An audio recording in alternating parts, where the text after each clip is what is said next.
That's one of the things that Jon Jones says about his brother Chandler. He goes, I was grabbing his wrists while he was sitting down, and Chandler basically lifted him up with his wrists. And he goes, I've never felt strength like that in my life. He's like, we're just lucky that guy's not fighting. Those football guys are terrifying. Terrifying. He has the longest arms in UFC. Right. My arms are longer than his. Oh, my brother love him to death, but I'll kick his ass.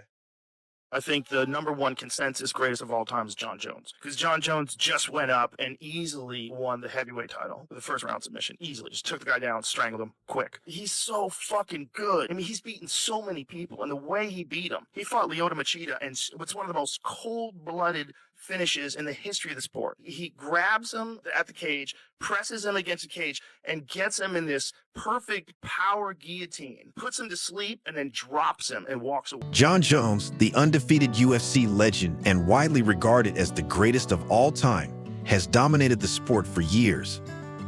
However, what if there was one man, a Russian wrestling legend, who could have stopped Jones' reign before it even began? According to Daniel Cormier, one of the most decorated fighters in UFC history, there was a wrestler who terrified even him. UFC commentator Joe Rogan agrees, suggesting that Jon Jones might have dodged the ultimate challenge. This isn't just speculation. It's coming straight from Cormier and Rogan themselves. The fighter in question is none other than the legendary Kamil Morigatsilov. Let's break it down and explore how this unstoppable force could have altered the course of UFC history. We were talking in the back like Alexander Karelin. I looked at that picture and I go, hey, that was a bad dude. Just a monster. Monster. A monster. Monster. And there have been a many of them. Bovarsar Satiev. All these great Russian athletes that are just crazy.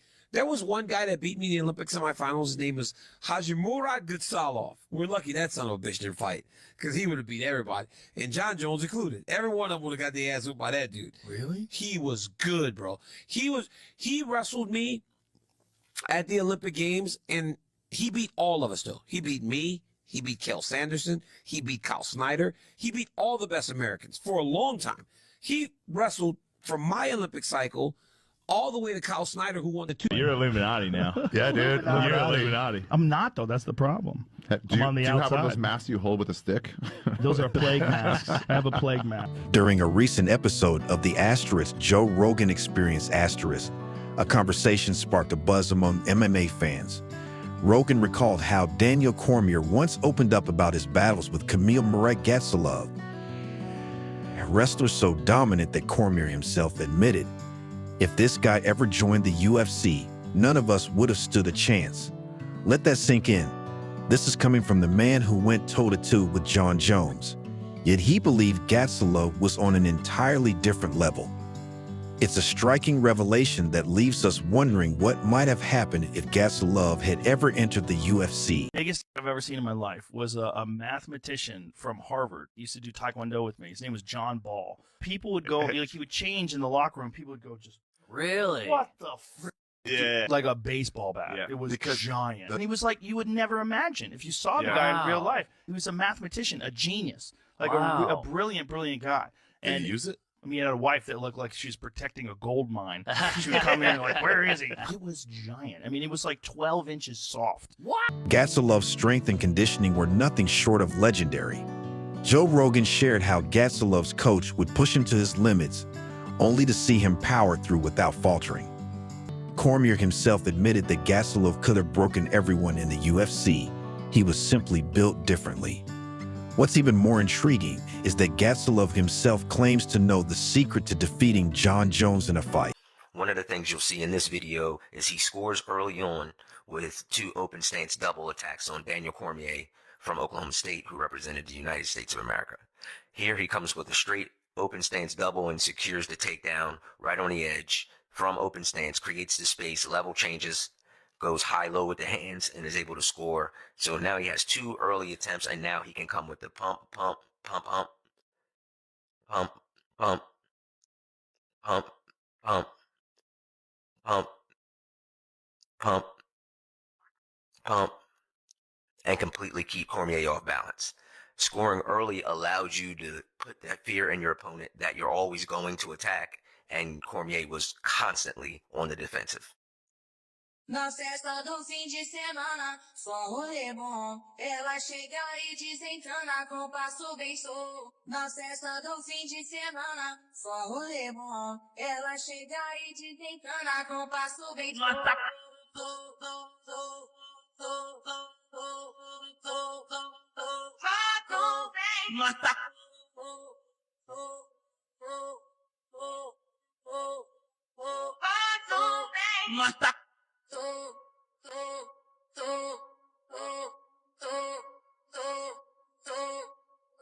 Na festa do fim de semana, só rolê bom. Ela chega e desencana com passo bem sou. Na festa do fim de semana, só rolê bom. Ela chega e desencana com passo bem sou. In a rare interview shared on Instagram, the 2004 Olympic gold medalist Kamil Gatsalov revealed his strategy to dethrone Jon Jones. Gatsalov explained that engaging in wrestling exchanges with Jones would be a mistake due to his incredible positional stability and relentless tenacity. Instead, he proposed going straight for a double leg takedown, a move that even Jones' elite wrestling background would find hard to defend. Sounds simple, right? Not so fast, as Daniel Cormier, Alexander Gustafsson, and many others can attest. Defeating Jon Jones is much easier said than done. Easy. There was one guy that beat me in the Olympic semifinals. His name was Hajimurat Gutsalov. We're lucky that son of a bitch didn't fight, because he would have beat everybody, and Jon Jones included. Every one of them would have got their ass whooped by that dude. Really? He was good, bro. He wrestled me at the Olympic Games. He beat all of us, though. He beat me. He beat Kel Sanderson. He beat Kyle Snyder. He beat all the best Americans for a long. Here's the twist. We'll never see Gatsalov versus Jon Jones in the octagon. Gatsalov has retired, leaving MMA fans to wonder what could have been. Could the Russian wrestling machine have done what no one else could and handed Jones a definitive defeat?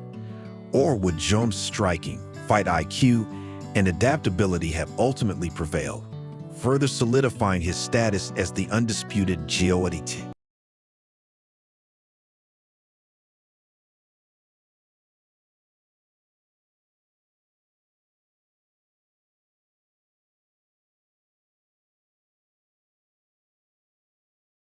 You know the story of Alexander Karelin, right? He was like 300 pounds, built like a giant panther, and would hoist guys up in the air like that. That was his move. Like, guys would flatten themselves out to try to avoid being taken down, like flatten down on their stomach. Yeah, And his move would get his hands under their gut and hoist these 350-pound men in the air. Look at the build on that motherfucker. Just enormous, super fluid athlete. The way he moved, like flexible and just a full range of motion, not stiff at all. Jon Jones has faced some of the toughest fighters in MMA, Daniel Cormier, Alexander Gustafsson, and Cyril Gane, but none of them could finish the job.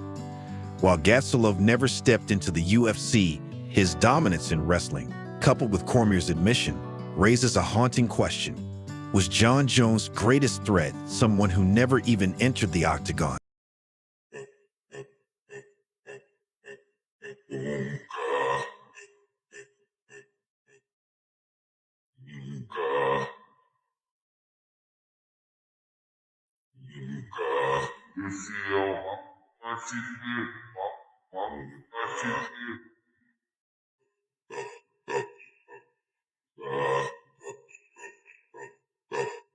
So, what do you think, fight fans? Could Gatsalov have toppled Jon Jones, or is this all just speculation?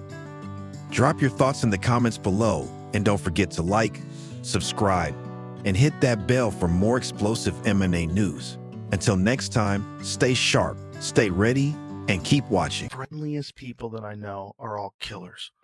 They're all killers. The friendliest people that I know. If you met, like, some of my friends that fight the UFC, if you didn't know who they were and you met them, like, they're the most lovely people. Like Daniel Cormier. Daniel was a middleweight champion, light heavyweight champion and heavyweight champion. He was a 2-division world champion and was dominating in a weight class that in Strikeforce, he didn't even belong in heavyweight. He's like 5'11". He's not a big guy. He's just such an insane tank of a human being. And his wrestling was so insane, and his just will was so insane. He was dominated 2 different divisions. He was a killer. The nicest fucking guy you'd ever meet in your life. No, If you're hanging around with him, you would never believe. Uh-huh. You would never believe that he could pick up anybody in the room and smash them on their head. You would never believe it. You would think he's just a sweetheart of a... Joe Rogan recently dropped a bombshell on Asterisk, the Joe Rogan Experience Asterisk, calling one of the most decorated champions in UFC history the nicest ____ guy you'd ever meet in your life. But here's the twist. This genuinely nice guy is also one of the most ruthless killers the Octagon has ever seen. Who is this fighter who dominated 2 divisions, smashed legends, and still managed to be the ultimate good guy? Let's break it down. And don't miss the real clips that prove why he's one of the GOATs.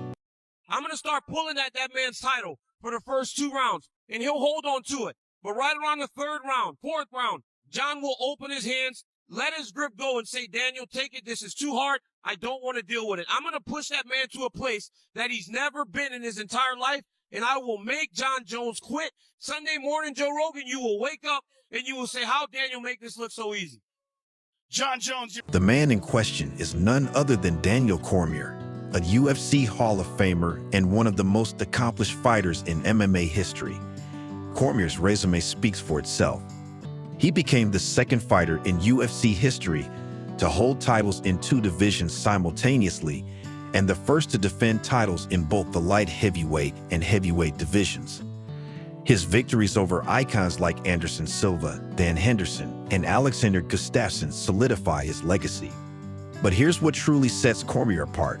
Despite being considered undersized for a heavyweight at just 5'11", he dominated the division with his incredible wrestling skills and unmatched determination. This is how Daniel Cormier destroyed Stipe Miocic. As DC goes for the underhook, he is also loading up his right hand. Stipe sees DC changing his grip and tries to get out of the clinch, but since his left hand is defending a possible level change from DC, the right hand has a clear target. However, DC misses this time. In the next sequence, Stipe tries something different. Instead of getting out of the clinch, when DC goes for the underhook, Stipe grabs the single collar with his right hand while his left hand is still low, and DC throws a right that knocks out Stipe. Just for the record, I don't really need permission to call someone's fight. I'm not going to call Zach Candido or Craig Borsari and say, hey, Jon Jones said it's okay for me to call the fight, so you guys can put me on the call. But I'll be honest with you, it's kind of nice to hear the fighter acknowledge that even with our history, he believes that I could do him justice and do the job fairly. Because I've done it before. And I've done it at a time when him and I were at the height of our engagements, of our rivalry, of our fighting when I called the Ovince St. Preux fight. I thought that I did him justice. At the end of the fight, he flipped me off when he left the octagon. Obviously, like I said, we're very deep into our rivalry, but it feels nice for him to acknowledge, I think this guy could do me justice, even with everything. But I don't know why, considering I felt like I did him justice in the fight. You watch TV? Oh, I watch like a little Netflix every now and then, Yeah. or HBO or something like that. No, I love TV. TV, like with commercials. I want to watch a commercial. It's so crazy. I'm like a nostalgia guy, bro. I'm like, Really? you remember there was a time whenever we could not fast forward the commercial? I remember it all. I remember I got a TiVo. Yes. You remember TiVo? Yes, I do. And you could pause TV. You could I'm pause like, TV? This is crazy. Alex Pereira kicked my leg. I was like, this shit hurts. But if Izzy would have just shut up, this dude would have stayed in Brazil. He's tall. They're very odd. And he's like, and if Yeah. you get close, it's the right hand. Who's the guy that he scissor kicked? He scissor knee Nicolaitis? Oh my God. Oh. I thought you were lying, bro. I was like, okay, this dude's supposed to be good. And you come in and you're like, DC, wait until you see this Pereira. And then he does that. And I look over and I go, oh my God, you're telling the truth. Dude, he's got 2 world titles and 11 fights. In 2 years. Joe Rogan has seen it all in his nearly 3 decades as a UFC commentator. But when it comes to Daniel Cormier, Rogan's admiration goes far beyond the octagon. He's such an insane tank of a human being. Rogan said on his podcast, his wrestling was so insane, and his will was so insane that he dominated 2 different divisions. He was a killer, but the nicest ___ guy you'd ever meet in your life. It's not every day you hear a UFC legend described this way. Imagine a guy who could toss anyone in the room on their head, but would rather crack jokes than share a laugh. That's Daniel Cormier.